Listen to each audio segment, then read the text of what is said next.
I'm not going to be sharing slides today. I decided that we're so, thank you for those comments there.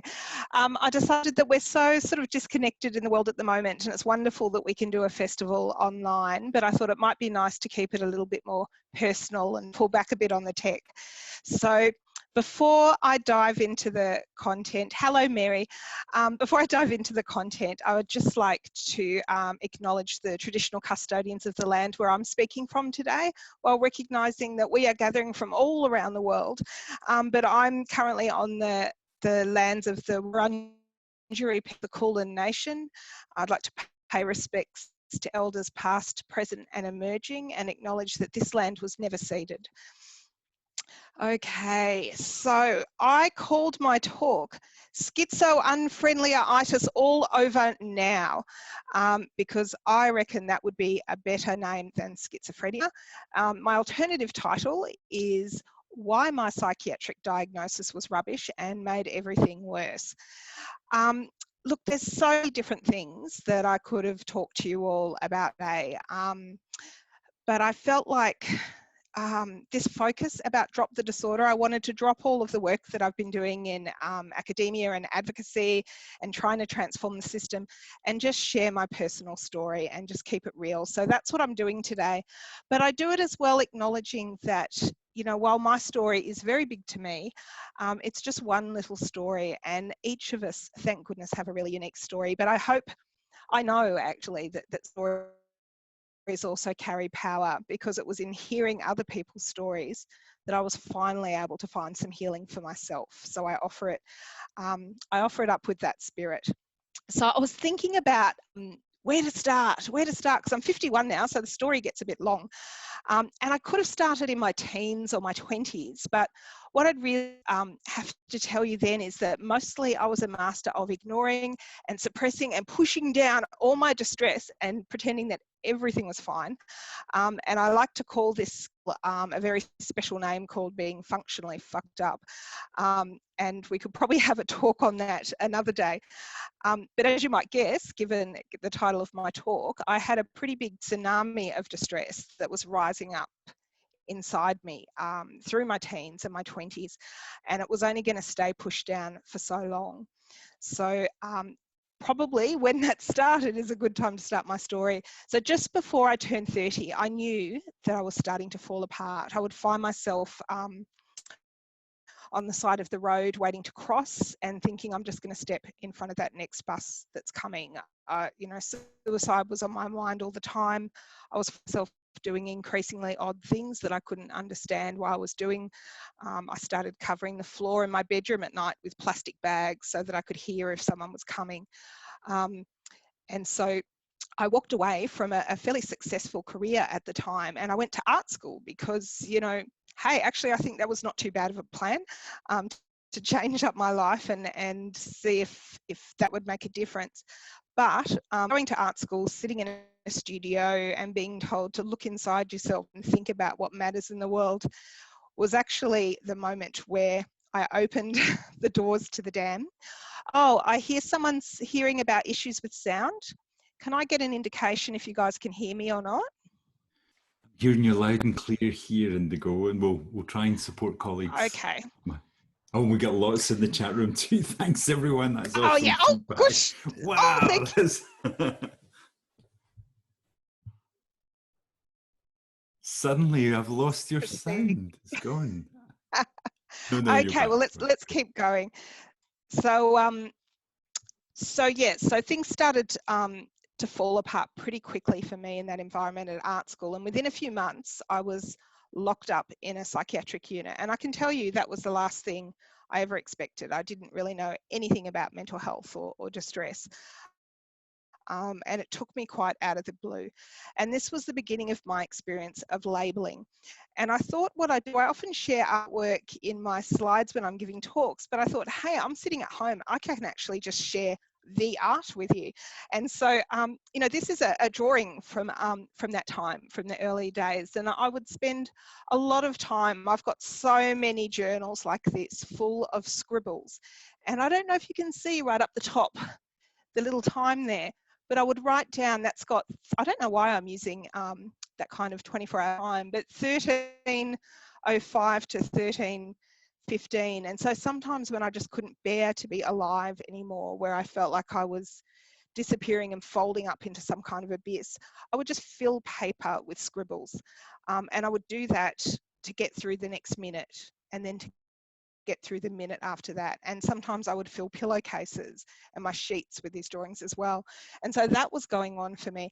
And so that experience of despair and emptiness got a label, of course. So the first label that I got was depression. I started following through on those thoughts, making it my life. So that also, you know, attracted a label of being high risk.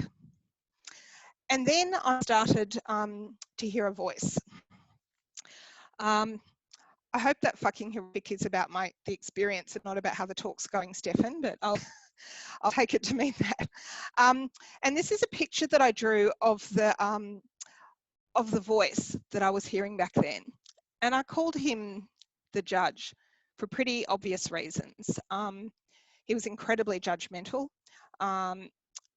would tell me that I was disgusting, dirty, filthy, a bitch, that I needed to die, that I needed to be punished. And as you can imagine, that was pretty disturbing. And I also started to form the belief that the reason the judge was saying these things, what this all meant, was actually that there was some kind of source of evil living inside me. And I understand that if there's people here who haven't had this experience, how strange that might seem. But for those of us here in this festival who've had lived experiences of madness or distress, these things are not always so strange. And so this is a drawing that I did while I was in hospital of the beast, I called him. I don't know why they're all men. Actually, I have a pretty good guess why they're men. And so this was the beast that lived inside me. And so sometimes I would front up to services, or I would be dragged into services, and I would speak about this beast that needed to be destroyed. And I believed that that I needed to. Can people stop saying nice things about me in the chat? They keep popping up and they're very distracting, even though I know that they're loving. And so, of course, you all know what kinds of labels that attracted for me. So I was told that, you know, the beast meant that I was delusional. The judge meant that I was hallucinating. The fact that I was delusional and hallucinating meant that I had schizophrenia. Oh, someone's told me I can mute chat. I won't, because everyone will then just stare at me messing with my screen, but thank you. And so as this distress got more and more and more terrifying, I started to self-injure. Partly, you know, it was an interesting thing, self-injury. It was to come to work out for me that it was meeting about 7 different needs in my life. So I'm not surprised that I used it so much, because it helped me to survive. And this was an artwork that I did. I did this one in hospital from a whole lot of really dodgy magazines. And it was a self-portrait. And I look at this and I think, wow, actually, pretty much all my story is in that when I look back at it now. And I wouldn't have been able to put the words to it at the time. This is on a shoebox, by the way. I don't remember how I managed to get a shoebox while I was in hospital, but I did. But all of my art, when I produced it in hospital, I would take it with me into appointments with a psychiatrist, and I wanted to show it to them, and they'd tell me to put it away and to focus on the questions that they were asking me. And I look back and think, wow, you know, actually that's where the magic was. That's where the story was, and the work that we needed to be doing. But because I was now labelled with depression, schizophrenia, borderline, the message that I received, and that that services had about me as well, was that I was just a very, very sick person, and all of these things that were happening to me were symptoms of illness that had no inherent meaning. So why would you look at my drawings? Why would you listen to my stories or experiences about what happened? And so you guys all here know, I'm guessing, what that meant. What that meant for me was 9 years off and on of psychiatric medication of every different class, of so many different kinds. And I also experienced one course of 12 sessions of electroconvulsive therapy or shock treatment. And because of those things, I experienced memory loss, sedation, cognitive impairment, obesity. So I try now to just go with the fat pride because that weight's not going anywhere. For periods of time, my emotions were kind of really flat, but still there, which is a really difficult experience to describe. But the overall consequence of being in the mental health system was that I ended up being more distressed, more disabled, more and more frightened to ask for help, and increasingly more suicidal. And so this was the consequence for me of having these labels. So the bit that was missing, and that we've already, has been touched on by Lucy, is that not once in 9 years, in probably thousands of contact hours with different workers, did a single person ever ask me, what happened in your life, Indigo, to bring you to this point? Have you ever experienced trauma? Do you think there might be a reason why these things could be happening? Any kind of question like that was never asked. And because there were times where I would think to myself, I wonder if this has got something to do with that thing that happened to me. I used to think about this thing that happened to me. I didn't have a word for it. I called it that thing that happened when I was 13. And I was waiting for someone to ask, because I thought if it was really important, someone will ask me, and I need help because I don't have the words and I'm scared to talk about it. But no one did ask. If they had, I could have eventually been able to explain to them that what happened to me when I was 13, after periods of being bullied and beaten in my local neighbourhood for being Jewish, and periods of physical violence and neglect at home, I ran away. And on that very first day, I was abducted, and I was held for 2 weeks where I was sexually abused. And I always have to take a deep breath after I say that. You're not getting any more details because it's horrible, and you understand that it's horrible.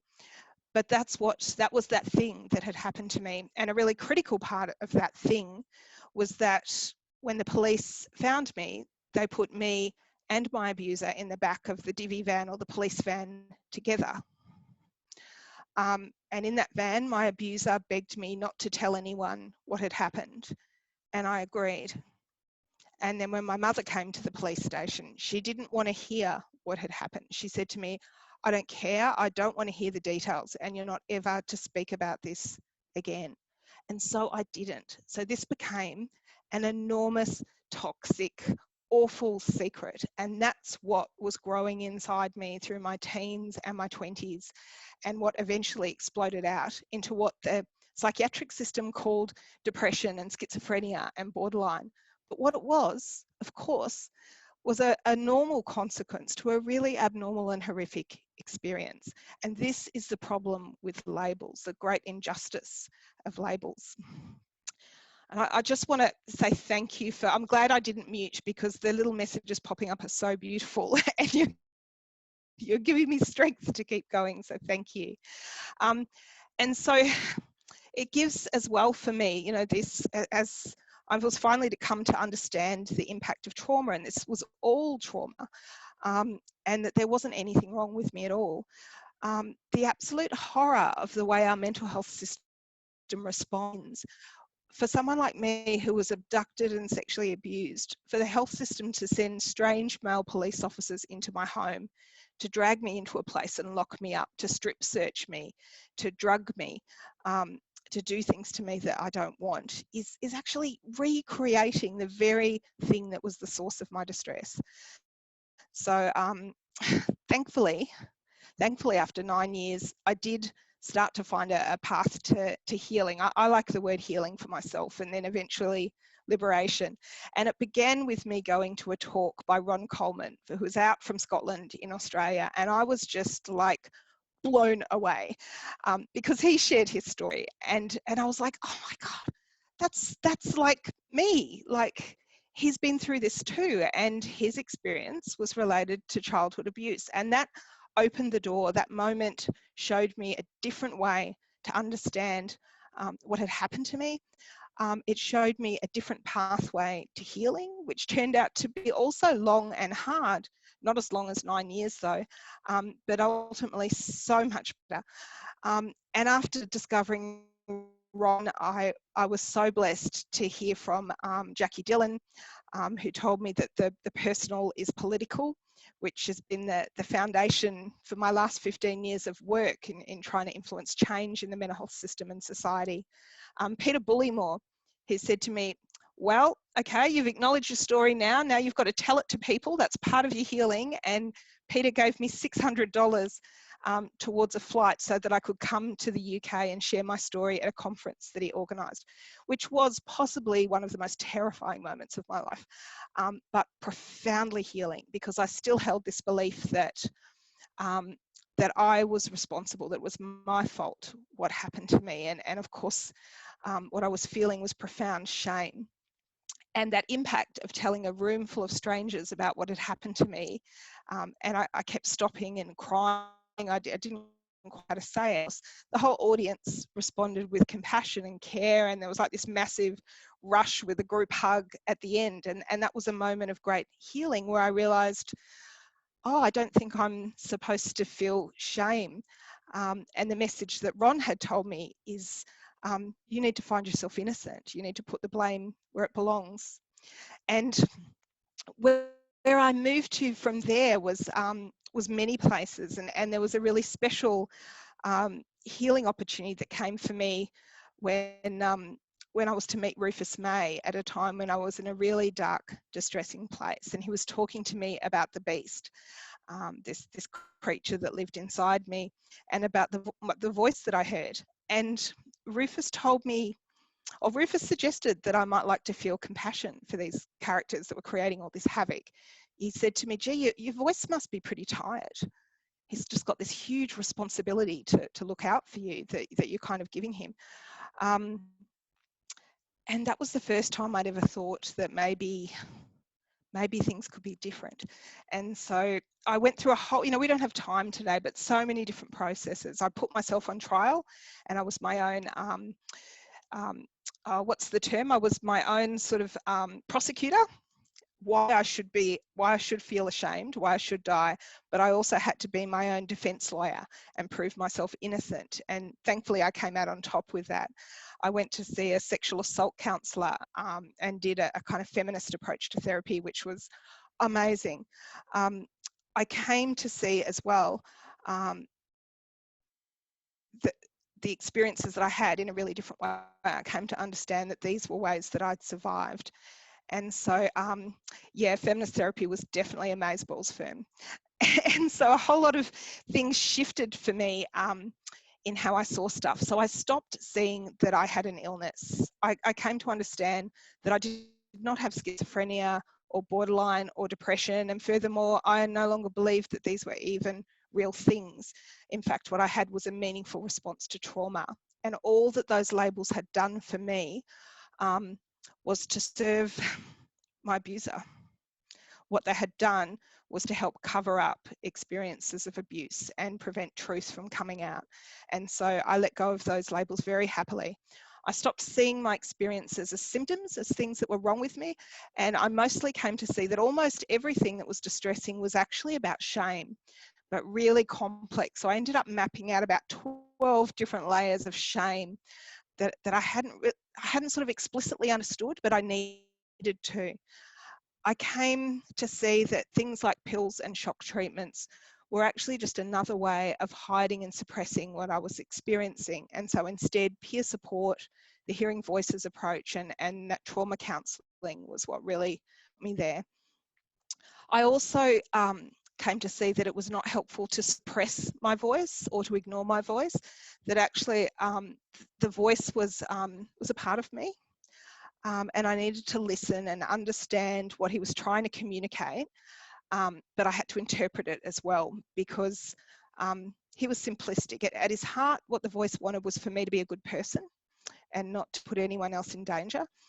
but his ideas for how to get there were pretty crap. So I had to work out my own solutions to those things rather than I took the meaning at the heart of the voice, but not the literal ideas that he suggested. I came up with my own ideas about what to do. And then I wanted to share, if you remember that drawing before of the beast that lived inside me, I think some of the most one of the most important artworks I did was this piece. And it was where I came to see that, and this was with the support of Rufus actually, that beast was not an evil monster at all. What he was the part of me with the capacity for love, for, you know, heart love, for intimacy, for trust. It was the part of me that I came to call the injured lover rather than the beast, a really hurt part that needed me to care for it, not to try and destroy it. And so I began this painting that is intentionally not finished. And this is called the Injured Lover. And it's, I hope you can see that this is sort of begins like that beast, but the horns are transforming into branches. And it's a she now, that she's starting to sprout leaves, that the grass around her is becoming fertile and growing, not fully because this journey doesn't end. And so I keep this painting in my hallway. I see it every morning and every night. And it reminds me that healing is not ever complete. That's kind of the job of living. But I'm no longer in that place where I hate myself or where I don't want to be here. And I guess, you know, one of the other big transformations I had was understanding that I am not a person with a broken, diseased brain who has to be realistic. You know, someone told me once I have to be realistic, that I could never work again.